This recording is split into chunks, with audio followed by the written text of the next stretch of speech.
BRS ప్రభుత్వంపై మాజీ MP Ponguleti Srinivasa Reddy మరోసారి విరుచుకుపడ్డారు. ఈ ప్రభుత్వం మరో 5 నెలలు మాత్రమే మనుగడలో ఉంటుందని, ఈ విషయం గుర్తుపెట్టుకోవాలని అధికారులను ప్రవర్తించాలని అన్నారు. తనతో పాటు అనుచరులకు భద్రత తగ్గించాలని, ఏదైనా జరిగితే సీఎం, డీజీపీ, ఖమ్మం జిల్లాలోని 2 ఎస్పీలు బాధ్యత వహించాల్సి వస్తుందని ఘాటైన వ్యాఖ్యలు చేశారు.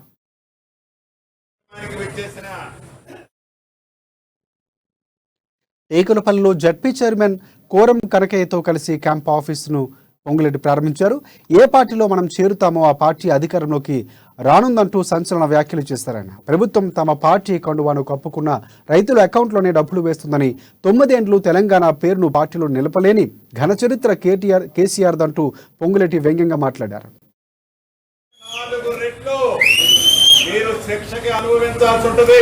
అభిమానులు ఉన్నారు, వారందరికీ అండగా ఉండటం కోసం, వారందరికీ ఏ కష్టం వచ్చినా, ఏ ఇబ్బంది వచ్చినా ఒక భరోసా కల్పించడం కోసం ఈనాడు టేకలపల్లి మండలం హెడ్ క్వార్టర్ లో 5 నిమిషాల క్రితం మనం మన పార్టీ ఆఫీసును ఓపెన్ చేసుకోవడం జరిగింది.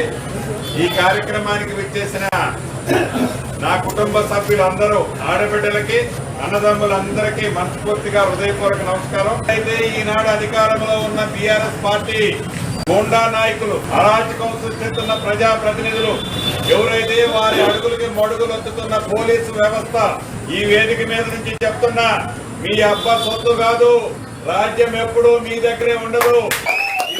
ఇంతగా 4 రెట్లు మీరు శిక్షకి అనుభవించాల్సి ఉంటుంది. అభిమానులు ఉన్నారు, వారందరికీ అండగా ఉండటం కోసం, వారందరికీ ఏ కష్టం వచ్చినా, ఏ ఇబ్బంది వచ్చినా ఒక భరోసా కల్పించడం కోసం ఈనాడు టేకలపల్లి మండలం హెడ్ క్వార్టర్ లో 5 నిమిషాల క్రితం మనం మన పార్టీ ఆఫీసును ఓపెన్ చేసుకోవడం జరిగింది.